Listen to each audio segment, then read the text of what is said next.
gonna find it. I think you'll have a great time here. I think you'll have a great time here. So, hello again, and welcome to another episode of Quick Question with Soren and Daniel, the podcast where two best friends and comedy writers ask each other questions and give each other answers. I am one half of that podcast, senior writer for Last Week Tonight with John Oliver, author of How to Fight Presidents with No One, and former magnet collector Daniel O'Brien, joined as always by my co-host, Mr. Soren Bowie. Soren, say hello. Put high five. Hey, I'm Soren Bowie, and I'm a writer for American Dad, and I am fascinated to know that you are a magnet collector. Yeah. Wait a second. Are these like just the flimsy refrigerator magnets you would get from like a mechanic and stuff? No, they're sturdy refrigerator magnets. They were, it's for years now, I was collecting magnets to commemorate like my travels. Anytime I go to a new place, I spend a few days there, and then I get a magnet that's specific to my time there, like something that like I can't just get any old magnet, and someone can't just pick one for me when they're on the trip with me, which has been very frustrating for anyone who's ever traveled with me. And it was like, this says North Carolina. I'm like, I need to see it. I need to find it. It needs to speak to me. Well, give us some tips what to look at. No. It needs to just speak to me. It needs to find me, really. And I liked having them all over. I liked watching the collection grow on my refrigerator. And it's good, like, people will always stop and look at magnets if your theme is just places I've been. They're gonna look and they're gonna ask questions about it, and it's a conversation starter. I recently moved, as I've talked about many times, and the refrigerator is that kind of deceptive fridge where it's silver, but it's not actually metal. You can't stick anything to it. Yeah. So I don't have a place for my dishwasher. But that's stupid. Oh, it is? Oh, I'm so sorry. I didn't realize that was a shitty place to put all your dumb fucking magnets. I don't want anyone looking at my dishwasher. Like hunched over and be like, what was Costa Rica like? On all fours. Yeah. Oh, wow. You went to Monteverde. That's so great. Okay, you don't have a place for your magnets right now at all? No, I keep them in a box above my fridge. Can you do a magnetic paint wall? God damn it. You're the third person who suggested that to me. Oh, then it's people gone. don't Then that always idea's want done. answers. Sometimes people just want to complain. Just let me do it. It's a big problem in my own relationship that I'm constantly trying to solve things. Where like she will tell me a thing and I'll be like, oh, fucking, I got some solutions for that. She's like, no, stop. Yeah. That's not what we're doing here. The point of this interaction was me talking. That part's over. Now you can say something. Do you still collect these magnets when you go places? You know, I was just in, where the fuck was I? Lake Placid. Yeah. And I didn't get a magnet. Okay. So it's maybe done. I think it might be done. Okay. So my mom collected spoons when I was a kid. Oh, yeah? Yeah, those like little teaspoons, like a nothing spoon. You couldn't even get a Cheerio on it, like From places or just like you go to an antique store? I don't know. As a child, though, when I would travel places and I would get stuff from my parents, I would get her a spoon wherever I went. So I was doing it on her behalf when I thought you had to get gifts for everybody when you were on vacation. And that was a very easy, like, no-brainer. I could get this from anywhere. And they always had, like, at the top, there was some more neatness to it. There was, like, Breckenridge. But I don't know that she was actually doing it. Or it was just, like, her mother's spoon collection that she inherited and then added some to. But I just remember having spoons in our house when I was a kid and on this big display wall. So I understand, like, also, like, the desire to... You picked something very specific from this area that meant something to you. And then you have not only that object that reminds you that you were there, but like it speaks to you in a very specific way. I totally get that. I get that you don't want other people picking it, which also makes me think also like the spoons that I would get my mom wasn't the right move. Those don't get hung up. Those don't get displayed. Am I crowding your foot? Well, No. Okay, good. All right. We're both going to be like this, and we're going to be really close. Yeah. For our listeners who are not watching this video on YouTube, which you can do, we both are sitting with our feet over our knees, and our feet are whispering to each other. They're so close. Almost kissing. Almost kissing. And it's not like you're crowding me, but this is the first time we've sat like this, and I'm just so aware of it. Dude, I'm not fucking done with the magnets just yet. What are you gonna do? I don't know. I might do this. You're the first person who said magnetic paint. Okay. Other people have suggested just like a magnetic thing that you can hang up, like just like a sheet. Oh, like a cork board, but a Yeah, magnet. yeah, and then you put them on there. But that seems, here's the specificity of what an unreasonable lunatic I am. When they're on the fridge, yes, that's definitely a thing I'm doing for attention and like to show off how much I've traveled. No, I'm if with I ya. get It's a too separate much. item, yeah, then it's too much. Then It's it's a like display. now come to my world traveler wall. The thing is that everyone will throw magnets on a fridge. You can that's Yeah. the ones that I had reference for were like you get it from a real estate agent and it's a little calendar, or you get it from a mechanic. Like those are you would throw those up because they serve another purpose, and sometimes they'll hold up notes and things like Yeah. that. So you expect to see that there. If you had a display wall for magnets of all of your worldly travels, Yeah. that's rough. Yes, That's not I agree. not a cool look. Okay. So take that, Gabe. Your idea sucked. That was yours, right? Okay, great. That didn't occur to me till now. It's good that you know that now, because boy, what an investment that is to paint your wall with magnetic paint and then Yeah. be like, uh-oh. I don't own my home, Yeah. and I don't think whomever's next is like, oh, that could actually be pretty fun if I paint a magnet wall and then paint over it. That'll be a fun surprise for whomever comes next. Like the whole wall is a stud. I don't understand what's going on. Okay, well, do you want to get into our show? Yeah, I do. Okay, let's just dive right in. Okay, so I'm gonna put my foot down. We can't both. One of us gets to have the armrest in the middle. Okay, so I had an experience on the road the other day where I was driving and happened to see that this car next to me was like keeping pace with me on the freeway, and I look over and it's this guy who's just looking at me, like glaring at me, and I can't tell if I had maybe done something wrong or he had suffered some injustice at my hands and I didn't realize it, or he was just like into me. Like I couldn't tell what the look meant. And I was like, chalking it up to him. I toe that line when I flirt too. I understand where this guy's coming from. I was like, I'm just going to chalk it up to this person being a crazy person. I don't want to deal with them. And so I just left it alone and like changed my speed so that we were not together anymore. But then our producer and sound engineer and editor, Gabe, came up with a really great question that I was like, that speaks to what I dealt with. And it's, if you have somebody that like enters your life who is obsessive, like deeply obsessive, would you rather be loved by that person or hated by that person? And it's tough because, man, anyone who's obsessive, they can turn their attention to you, whether it's like they don't like you, then turning all of that attention to you, your life can get really bad. But I think it might almost be worse if they really, really like you, because that sort of attention can, like, that's much harder to fight against. It's a very good question, because if we're playing by the rules of the question, they'll never change. It's not like you'll get the person who loves you to eventually turn on you, or the person who doesn't love you to warm to you. We have to say that this person is in your life, and they have this emotion towards you, and they'll have it forever. I think, as I always do, I choose love. Because I guess because I watched Beef recently, so it's top of mind, and that's Okay.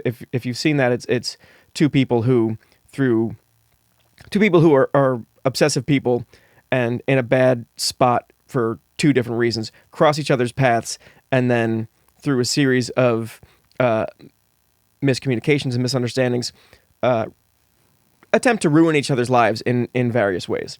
And I think if someone was obsessed with me and hated me, they could do real damage to my life, whether it was like physical damage to my person or my property, or like ruin relationships in my life.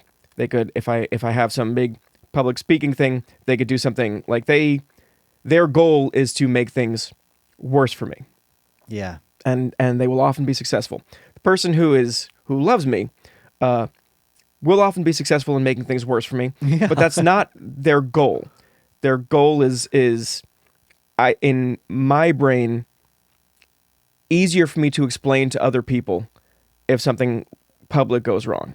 If someone leaves a sign on my door, if someone's in love with me and they make some kind of grand gesture that shows up in my home some way, I can say, listen, this person is it's very flattering. They're in love with me. They're a little obsessive. They're a little possessive.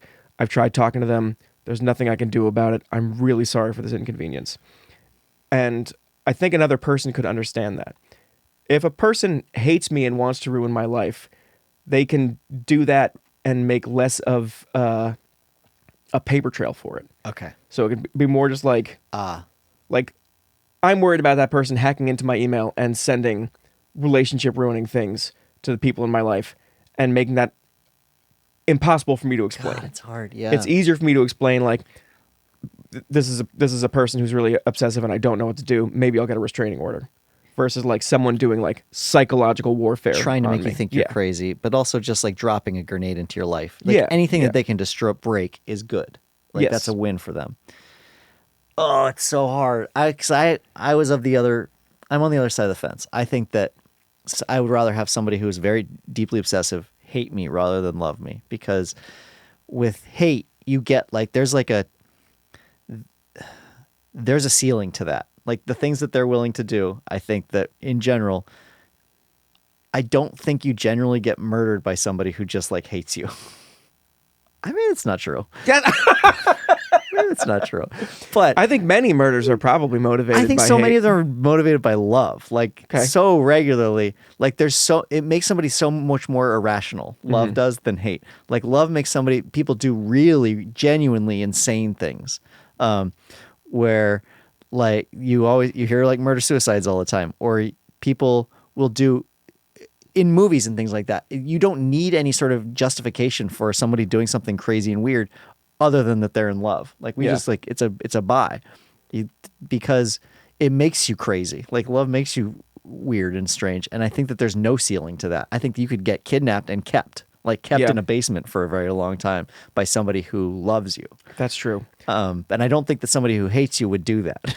Love does. I'm flip flopping on this now because love does seem so much more stressful, especially if you get kidnapped. Because if someone loves you and can't see anyone else and can just and either has convinced themselves that you love them too, or that you will eventually with the right circumstances, with the right persuasion. Anyone that you can't reason with is very, very stressful to me. Yeah. It's not like my heart's not going crazy because my heart never goes crazy. But theoretically, one's heart would go crazy at the idea of someone who can't be reasoned with and are so like convinced of a thing.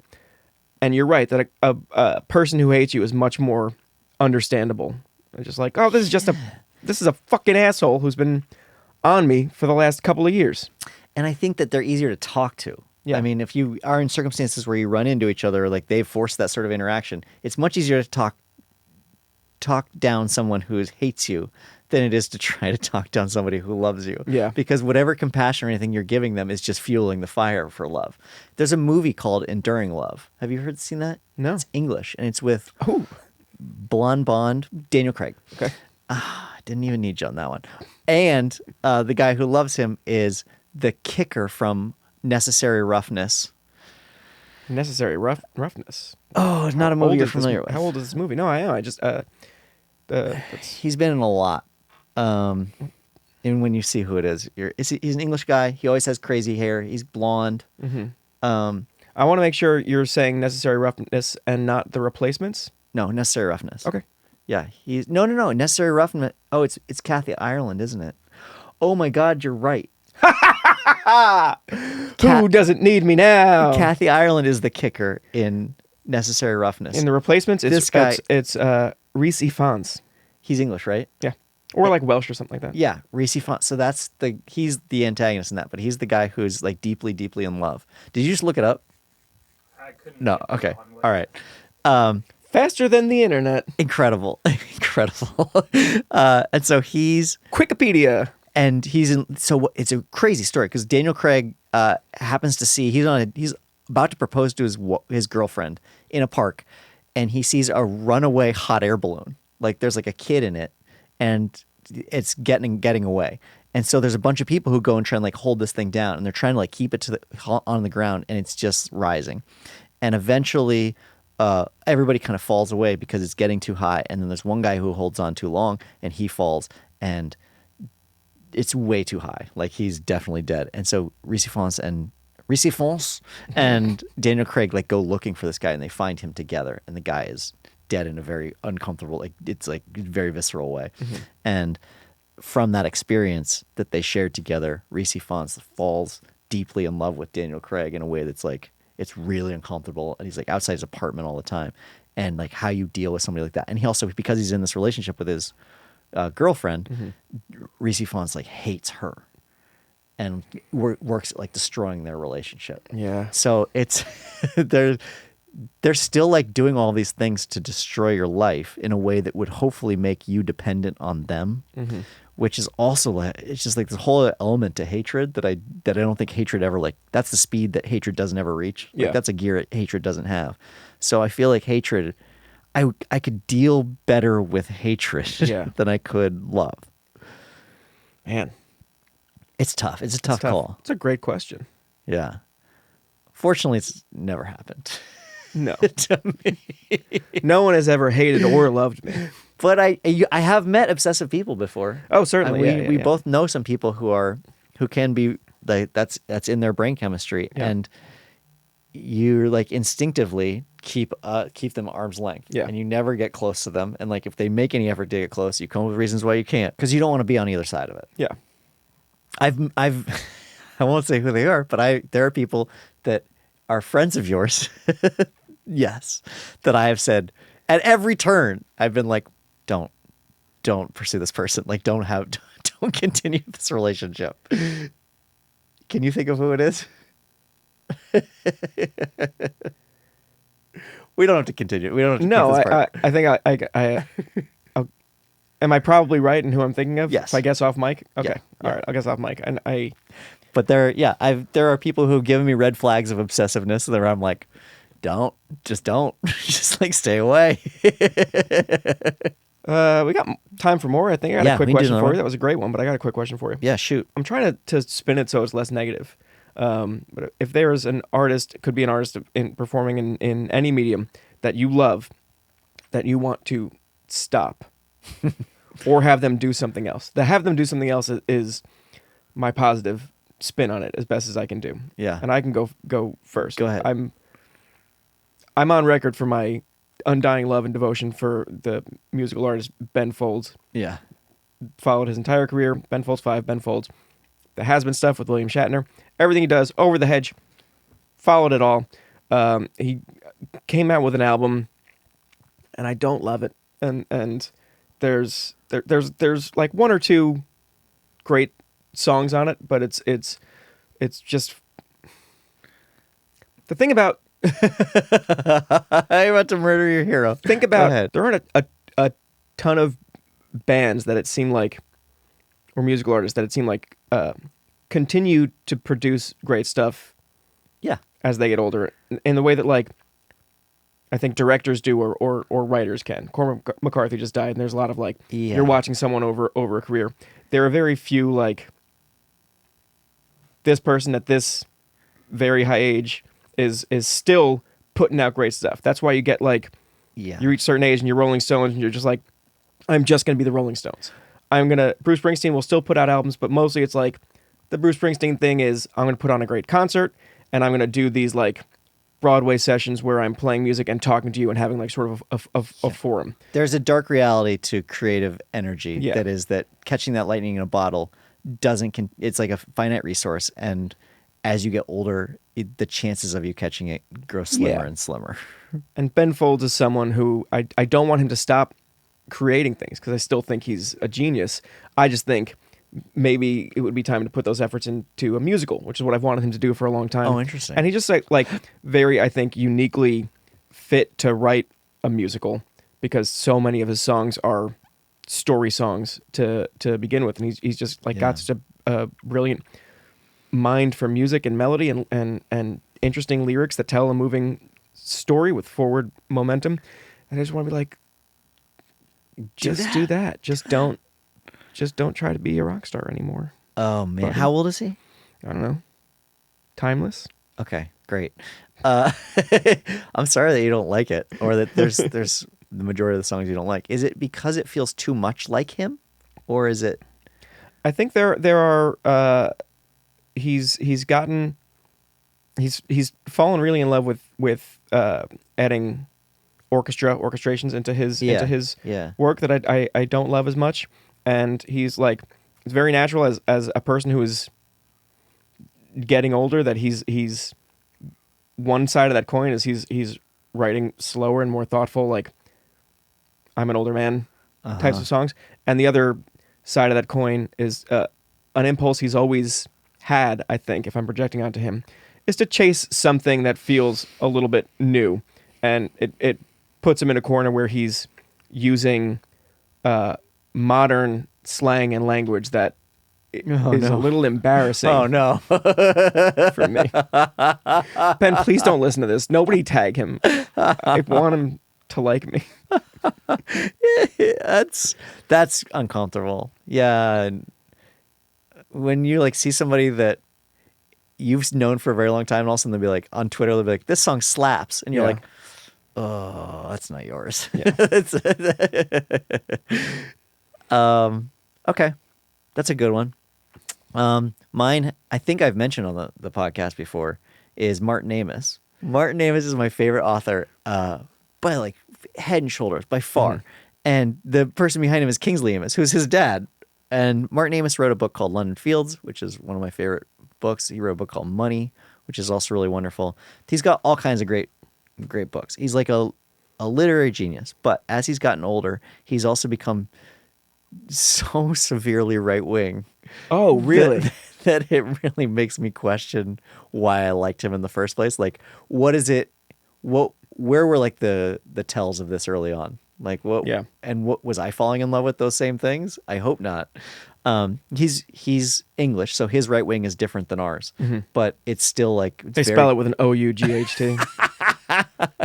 He's very conservative now and against the woke agenda and stuff. So I guess not that different from ours, but he's also still writing too, and so like, but all of his stuff has that lean to it, and it's so demoralizing to see somebody who is that good at writing, and I think probably still is. I don't actually read a ton of his stuff anymore, but like it still might be a great writer, using that energy toward like such a bad curmudgeon-y cause, and just like him being so stuck in an old way of doing things, and like the way that the world was, and like that was better, is really tough to see, and I wish that he would stop doing it.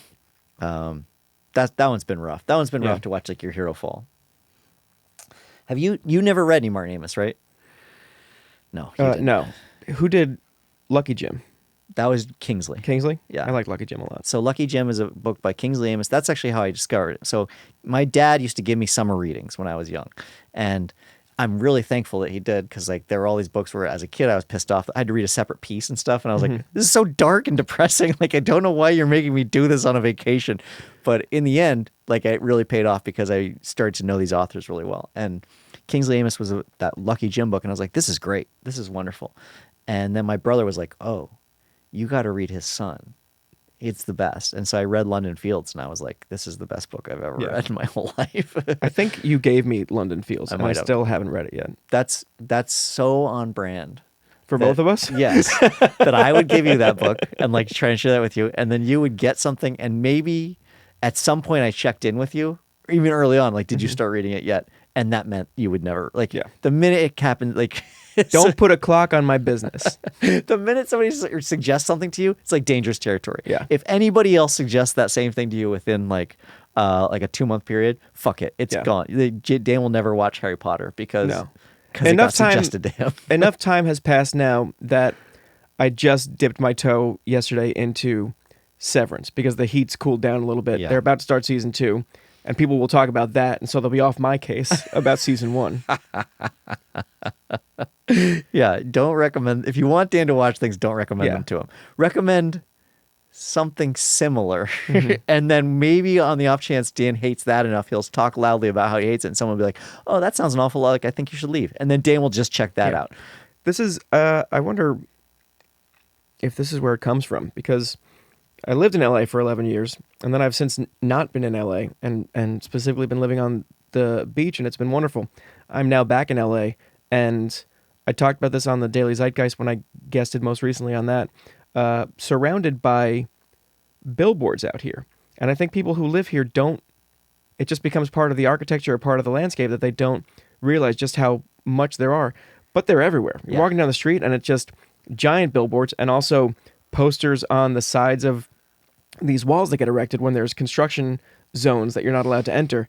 And it's the same you'll get just half a block of posters for The Bear or posters for Succession, and it's bad all the time. It's obviously worse and weirder during For Your Consideration campaigns around the Emmys, because now you're getting advertised things that you don't need to be informed about. Yeah, you watched 8 months ago. Yeah, it's White Lotus season 2. Think about it, and it's just over and over and over again. And you're looking at these walls with the bear, and then I turn, and the bear is on buses, and it feels like an attack. Like they're just trying to completely overwhelm you with it, and it makes me not want to watch season 2 of The Bear, a show I like.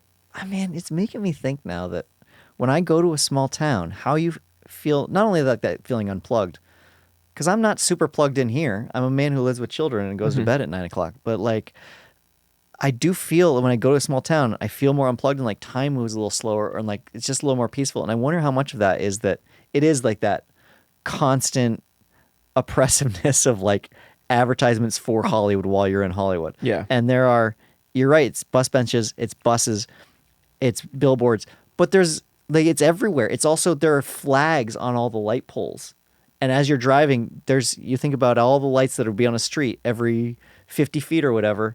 It's the same ad on every single one as you go past. And when you're here for a while, it becomes routine. It becomes regular. Yeah. But coming from the beach to here, just being like, this is not normal. I don't know if we're all supposed to see, what's his name, Jeremy Allen White from The Bear. You that did much. it. God, you're so good at this. I can't name. It's so depressing. I love The Bear. Mm-hmm. I cannot tell you the name of a single actor in that movie. In that show. I can't even tell you if it's a movie or a show. I love that book. When you and I, we went to an Emmys party. We went to an HBO party, and that was very exciting. And there were a bunch of people that were famous everywhere, and it was surreal. And then the woman from The Bear was there, and I was like, "Fuck." Ayo Edebiri? Yeah. And I did not know her name, and I didn't know. I was like, I can't even say that I like you in the show because I don't know your name. So I just left her alone. And at the time, I was thinking to myself, Soren, you got to be better about this. She needs a room in the memory palace.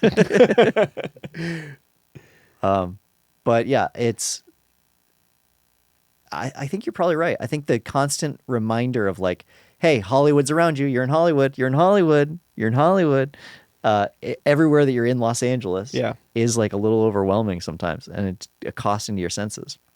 You know what else freaks me out about this place? I think I'm getting pretty soured on LA. Oh, great. Now this is a good time for this to happen. This is the first time I've been back to LA, because I've been back and forth a bunch of times in the last 8 years or so. This is the first time that I haven't had the impulse of, I need to move back here. Okay. You got these weird little robots. What are you talking about?